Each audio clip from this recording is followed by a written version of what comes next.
मैं Sushila Sharma, assistant professor economics, Indira Gandhi government PG college, Vaishali Nagar, Bhilai. आज मैं आपको बीए पार्ट 3 से निर्धनता के बारे में बताने जा रही हूँ। तो सबसे पहले हम देखेंगे निर्धनता क्या है, निर्धनता का अर्थ क्या है। निर्धनता एक सामाजिक आर्थिक घटना है जिसके अंतर्गत समाज का एक वर्ग अपनी न्यूनतम मूलभूत आवश्यकताओं अथवा न्यूनतम आवश्यक आर्थिक कल्याण को पूरा करने में असमर्थ होता है। जब समाज का एक बहुत बड़ा वर्ग अपनी मूलभूत न्यूनतम आवश्यकताएं जैसे कि 2 वक्त की रोटी, कपड़ा एवं आवास, बीमार पड़ने पर चिकित्सा लाभ, प्राथमिक शिक्षा, मनोरंजन आदि को पूरा नहीं कर पाता है, केवल जीवन निर्वाह स्तर पर गुजारा करता है, ऐसे लोगों को गरीबी रेखा के नीचे या गरीब वर्ग में रखा जाता है। न्यूनतम आवश्यक आर्थिक कल्याण के स्तर को मापने के लिए अनेक आर्थिक चरों का प्रयोग किया जाता है, जैसे कि प्रति व्यक्ति आय, प्रति व्यक्ति उपभोग व्यय, प्रति व्यक्ति खाद्य पदार्थों का उपयोग, एंजिल्स अनुपात, कैलोरी ऊर्जा की प्राप्ति। भारत में निर्धनता की माप कैलोरी के आधार पर की गई है। भारत में ग्रामीण क्षेत्रों के लिए प्रतिदिन प्रति व्यक्ति 2400 कैलोरी तथा शहरी क्षेत्रों के लिए प्रतिदिन प्रति व्यक्ति 2100 कैलोरी पोषक तत्व की प्राप्ति के लिए उपभोग व्यय के आधार पर भारतीय योजना आयोग ने निर्धनता रेखा का निर्धारण किया है। अब हम देखेंगे निर्धनता जो है ये निरपेक्ष निर्धनता और सापेक्ष निर्धनता 2 प्रकार की होती है। तो सबसे पहले हम देखेंगे निरपेक्ष निर्धनता, एब्सोल्यूट पॉवर्टी। एक व्यक्ति की निरपेक्ष गरीबी से अर्थ होता है उसकी आय या उपभोग व्यय इतना कम है कि वह न्यूनतम भरण पोषण स्तर के नीचे स्तर पर रह रहा है। और हम ये भी कह सकते हैं कि निरपेक्ष गरीबी से अर्थ मानव की आधारभूत आवश्यकताएं, भोजन, वस्त्र, मकान, स्वास्थ्य सहायता, जिसका भी मैंने पहले भी जिक्र किया था, व्यक्ति जुटा पाने में असमर्थ रहता है। अर्थात निरपेक्ष निर्धनता में वे सभी लोग आ जाते हैं जिनकी आय अथवा उपभोग व्यय निर्धनता रेखा के उपभोग से कम होता है। यहाँ पर निरपेक्ष निर्धनता को हम किस प्रकार से माप सकते हैं, जैसे कि गरीबी की मात्रा की माप। निर्धनता के लिए एक न्यूनतम उपभोग स्तर को निर्धारित किया जाता है, कैलोरी माप के आधार पर मापा जाता है, उपभोक्ता मूल्य सूचकांक के आधार पर, उपभोग व्यय आदि के आधार पर मापा जा सकता है। भारत में न्यूनतम कैलोरी का उपयोग निरपेक्ष माप से ही संबंधित है, क्योंकि भारत में निरपेक्ष माप जो है वो न्यूनतम कैलोरी के आधार पर की गई है।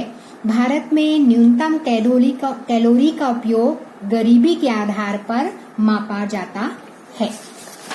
अब है सेकंड, सापेक्ष निर्धनता, रिलेटिव पॉवर्टी। सापेक्ष निर्धनता तुलनात्मक रूप से आय की असमानताओं से होता है।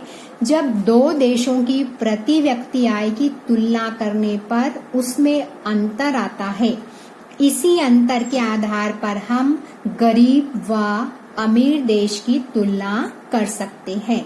यह गरीबी सापेक्षिक होती है। सापेक्ष गरीबी आय की असमानताओं के आधार पर ही परिभाषित की जाती है और इस संबंध में विभिन्न वर्गों या देशों के निर्वाह स्तर अथवा प्रति व्यक्ति आय की तुलना करके सापेक्ष गरीबी का पता लगाया जा सकता है। जिस वर्ग या देश के लोगों का जीवन स्तर या प्रति व्यक्ति आय का स्तर नीचा रहता है वे ऊंचे निर्वाह स्तर या अधिक प्रति व्यक्ति आय वाले लोगों की तुलना में गरीब माने जाते हैं। निर्वाह स्तर को आय एवं उपभोग व्यय के आधार पर मापा जाता है। जैसे उदाहरण के लिए यदि भारत में प्रति व्यक्ति आय $1,596 है तथा अमेरिका में ये $54,630 है, तब भारत की प्रति व्यक्ति आय अमेरिका की प्रति व्यक्ति आय की तुलना में 34 गुना कम है। अब हम यहाँ पर देखेंगे कि सापेक्ष निर्धनता की माप किस प्रकार से की जाती है। जैसे कि सापेक्ष निर्धनता में आय में विषमता को मापा जाता है। आय वितरण को गरीबी मापने के लिए प्रयोग करते हैं और इसमें विभिन्न विधियों का प्रयोग किया जाता है, जैसे कि लॉरेंज वक्र विधि, गिनी गुणांक। तो इस प्रकार से हम सापेक्ष निर्धनता को माप सकते हैं। अब हम देखेंगे कि राष्ट्रीय न्यायादर्श सर्वेक्षण के द्वारा निर्धनता का नवीनतम अनुमान क्या है। राष्ट्रीय न्यायादर्श सर्वेक्षण 2004 और 5 के अनुसार ग्रामीण जनसंख्या का प्रतिशत 28.3 और शहरी जनसंख्या का प्रतिशत 25.7% रहा। सन 2009-10 में तेंदुलकर समिति के अनुसार 29.8% लोग गरीबी रेखा के नीचे थे और इसमें ग्रामीण क्षेत्रों का प्रतिशत 33.8 एवं शहरी क्षेत्रों का प्रतिशत 20.9 था।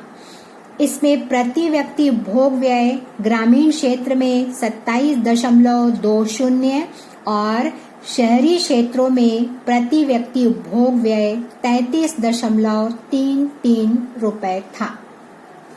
ग्रामीण क्षेत्रों के लिए प्रति व्यक्ति 816 रुपए मासिक उपभोग व्यय निर्धारित था और शहरी क्षेत्रों के लिए प्रति व्यक्ति प्रति माह 1000 रुपए मासिक उपभोग व्यय निर्धारित किया गया और इस आधार पर देश में 21.9% लोग गरीबी रेखा के नीचे थे और इसमें ग्रामीण क्षेत्र में इसका प्रतिशत 25.7 रहा और शहरी क्षेत्रों का 13.7 रहा।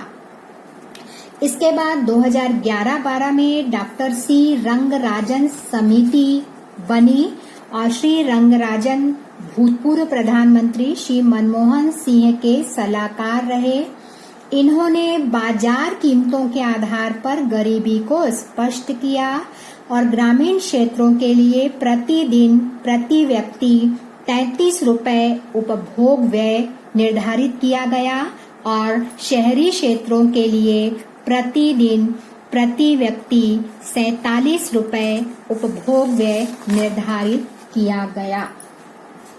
ग्रामीण क्षेत्रों के लिए प्रति व्यक्ति 972 रुपए मासिक व्यय और शहरी क्षेत्रों के लिए प्रति व्यक्ति 1407 रुपए मासिक व्यय निर्धारित किया गया और उपभोग व्यय के आधार पर निर्धनता रेखा का भी निर्धारण किया गया। ग्रामीण क्षेत्रों का उपभोग व्यय 30.9 और शहरी क्षेत्रों में 26.4% लोगों को निर्धनता रेखा से नीचे रहने वाले सुनिश्चित किए गए और संपूर्ण देश में 29.5% लोग निर्धनता रेखा से नीचे थे। इसके बाद टास्क फोर्स कार्यबल 2015 में गठित किया गया और इसके अध्यक्ष नीति आयोग के उपाध्यक्ष थे डॉक्टर अरविंद पनगड़िया। निर्धनता आकलन के लिए इस फोर्स का ये सुझाव था कि इसके निर्धनता के लिए नए नए तरीकों को अपनाना और उसके फलस्वरूप निर्धनता निवारण कार्यक्रम बनाया जाए तो स्पष्ट है कि देश में निर्धनता की समस्या अत्यंत गंभीर एवं जटिल है। और अब हम अंत में ये देखेंगे कि निर्धन कौन है, हु इज पुअर। तो उपयुक्त विश्लेषण से स्पष्ट है कि देश में भूमिहीन श्रमिक, सीमांत श्रमिक, लघु कृषक, अनुसूचित जाति, अनुसूचित जनजाति, अति पिछड़े वर्ग के लोग, अल्पसंख्यक दिव्यांग, महिला प्रमुख परिवार अत्यंत गरीबी में जीवन व्यतीत कर रहे